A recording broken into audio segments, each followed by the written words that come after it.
안녕하세요. 오늘 여러분, 자니쌤입니다. 오늘은 제가 앓고 있는 폐암에 대해서 얘기를 좀 해볼까 합니다. 얼마 전에 지인한테서 연락을 받았는데요.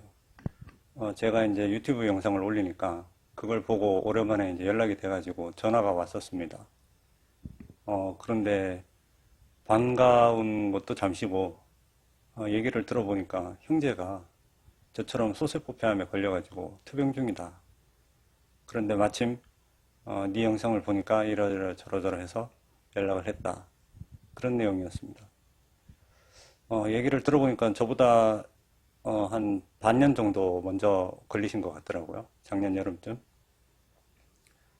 근데 상황을 이렇게 상태를 들어봤을 때 이미 치료는 일단 하셨지만 이미 뼈 전이가 있고 또 뇌에도 전이가 돼가지고 이 사람이 다른 사람처럼 변한다거나 사람을 못 알아본다거나 그런 상황이었습니다.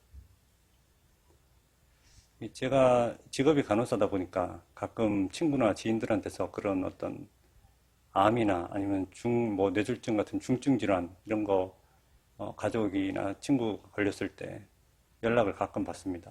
어떻게 하면 되겠느냐.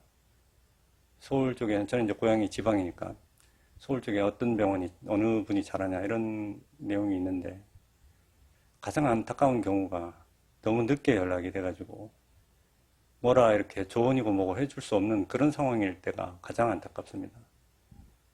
이번에 연락이 된 그 지인도 제가 뭐 조언을 해줄 수 없는 그런 상황이 이미 되신 거죠. 폐암에서 가장 무서운 것이 이제 뇌전인데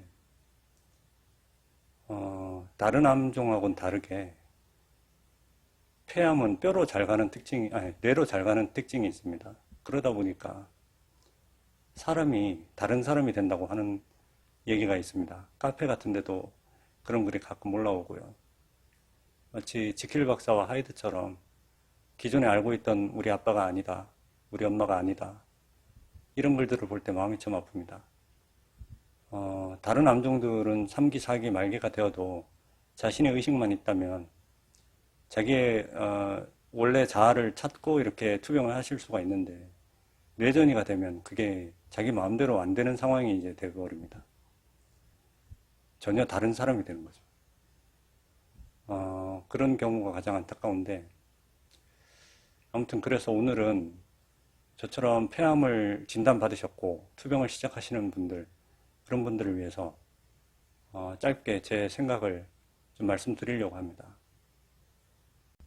먼저 오늘의 제가 드리고 싶은 말씀을 주제 요약으로 한 줄로 말씀드린다면 모든 폐암은 사기다. 이렇게 한 줄 요약으로 말씀드릴 수가 있겠습니다. 먼저 통계자료 표를 한번 잠시 보면서 말씀드리겠습니다.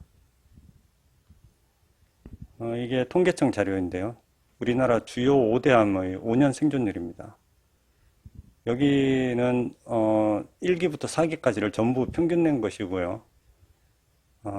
보시면은 폐암 같은 경우에는 23%대의 아주 낮은 성적을 보입니다. 이게 1기부터 4기를 버무려 놨기 때문에 이 정도지 사실상 폐암은 진단 당시에 3기, 4기가 많기 때문에 3기, 4기 폐암의 5년 생존율은 이보다 훨씬 낮죠. 10% 미만이 보통 3기 B 이상 되는 폐암의 5년 생존율은 10%가 채 안 됩니다. 요즘 조금 최근 들어서는 통계 수치가 점점 올라가고 있다고는 하는데 그래도 아직까지는 최하위권입니다. 여기에 보시면은 위나 대장암, 유방암 같은 경우에는 평균적으로 7, 80%를 상회하는데 이런 암들은 조기 발견이 또한 또 쉽기 때문에 1기, 2기에 발견하신다면 거의 8, 90%대 이상의 생존율을 보입니다. 좀 대조적이죠. 암으로 인한 사망률도 남녀 모두에서 폐암이 독보적인 1위입니다. 제가 표는 따로 준비를 못했는데 1년에 10명이 암으로 사망한다면 그 중에 2명 이상이 폐암 환자라는 통계가 있습니다. 폐암의 사망률이 좀 가장 높고요. 폐에서 보셨다시피 폐암의 사망률이 높은 이유는 두 가지로 요약을 할 수가 있겠는데, 첫째는 조기 진단이 잘 안 됩니다. 운 좋게 조기 검진에서 발견을 한 경우에는 모를까. 그렇지 않고 기침이나 어떤 흉통이나 어떤 증상이 있어서 병원에 가서 발견을 하시면 이미 3기 이상인 경우가 많고, 전체 폐암 환자에서 한 6, 70% 정도가 3, 4기로 진단이 됩니다. 아주 치명적인 거죠. 두 번째로 폐암 사망률이 높은 이유는 폐암이 진행과 전이가 빠르기 때문입니다. 폐암 보통 3, 4기에서 진단을 받는다고 말씀을 드렸는데, 폐암에 진단되시고 나서 열심히 치료를 하셔도 1년 내지 2년 안에 사망하시는 경우가 절반 정도 되는 것 같습니다. 그나마도 그 기간을 넘기셔도 힘들게 이제 고생을 하시다가 결국은 아까 표에서 보셨듯이 5년 생존율이 그렇게 10% 언저리까지 내려가는 3, 4기의 경우에 1기까지 이렇게 다 평균 치면은 23%. 이 정도의 초라한 성적을 보이고 있습니다. 그리고 폐암에서 한 가지 또 방심할 수 없는 것이, 폐암은 1기에서 바로 4기가 될 수 있습니다. 앞서 보여드렸던 주요 암 중에 위, 대장암, 유방암, 기타 대부분의 암이 그렇지만, 주 종양에서 주변 림프절을 침식하고, 그 다음에 주변 장기로 뻗어나가는 이런 패턴을 보이는데, 폐암은 그렇지가 않고, 1기에서 발견됐는데, 나중에 추가 검사를 해보니까, 뇌전이, 간전이, 뼈전이가 있어서 4기로 진단받는 경우가 심심찮게 있습니다. 병원에서도 흔히 볼 수 있고요. 그 이유는 폐의 해부학적인 특징 때문인데요. 폐는 심장과 연결되어 있어서 몸 안의 혈액순환의 그 관문에 있습니다. 동정맥혈이 합쳐졌다가 가스 교환을 하고 다시 심장을 통해서 온몸으로 뿜어져 나가는 그 길목에 있는 거죠. 그렇다 보니 기관지나 폐포에서 떨어져 나온 암세포가 이 심장 박동의 그 세찬 그 혈행을 타고 순식간에 전신 어디로든 갈 수가 있습니다. 즉 림프절이나 주변 조직을 잠식하면서 퍼지는 게 아니라 혈액을 타고 순식간에 퍼지는 겁니다. 그래서 1기로 진단되셨거나 2기 A 이렇게 초기다 수술할 수 있고 완치 가능성이 있다고 하더라도 폐암은 절대 방심을 하셔서는 안 되고, 이미 혈행을 타고 암세포가 영상자료 CT나 MRI에 찍히지 않았다 뿐이지 전신 어디엔가 가 있을 거라고 생각을 하시는 게 맞다고 생각합니다. 그래서 1기, 2기라고 하더라도 폐암은 처음부터 총력전을 다 해야 하셔야 되고, 3기, 4기로 진단받았다면 두말할 것 없이 항암이나 방사선을 하심과 동시에 사이클이 끝나고 휴지기에는 면역치료라든지 통합요법이라든지 할 수 있는 거는 다 하셔야 됩니다. 그것을 1년에서 1년 반 안에 총력전을 기울여서 그 기간을 무사히 넘기셔야지 그 후에 어떻게 승부를 걸어볼 여지가 남아있는 건데, 항암해보고 안 되면 방사선 해보고 안 되면 그 다음에 면역요법을 해보자, 이럴 시간적인 여유가 폐암에서는 많지 않다는 점을 말씀드립니다. 간혹 병원에서 이렇게 환자분들을 뵙다 보면 항암 치료는 하시는데 방사선을 안 하겠다고 하시는 경우가 가끔 있습니다. 방사선 식도염에 대한 얘기를 많이 들으시고 힘들다, 그리고 방사선은 암을 유발한다, 이런 말씀을 하시는 분이 계시거든요. 그런데 폐를 실제로 만져보면, 실제로 사람의 폐를 보시면 혈관이 잘 발달되어 있지 않습니다. 저는 간호사 생활 신조를 시작할 때 공교롭게도 흉부외과 폐수술실에서 시작했습니다. 그래서 하루에 여러 차례 사람의 폐를 잘라내고 만지고 했는데, 폐는 흔히 아시다시피 공기주머니거든요. 기관지나 폐포 근처에는 혈관이 이렇게 발달되어 있지만 부풀어 오르는 바깥쪽 부분에 암이 있다면 그쪽은 혈관이 없을 가능성이, 그러니까 혈관의 빈도가 빈약합니다. 그래서 항암제를 주사제로 맞아도 그 암까지 도달할지가 일단 의문이고요.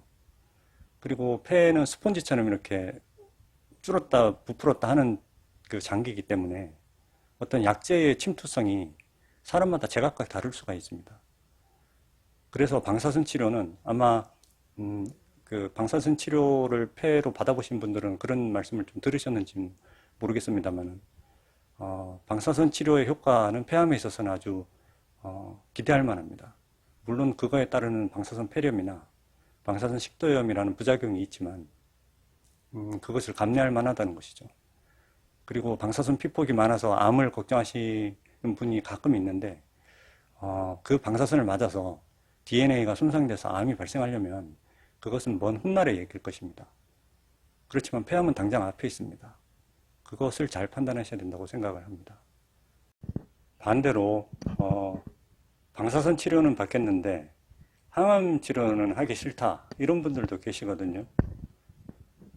특히 연세가 고령이신 분들은 이제 살 만큼 살았다 이렇게 말씀하시는 분들도 있고, 그 다음에 주변에서 항암제 때문에 막 나가 떨어지는 모습을 보고 두려움에 나는 항암 안 할란다 이런 분들 계시는데,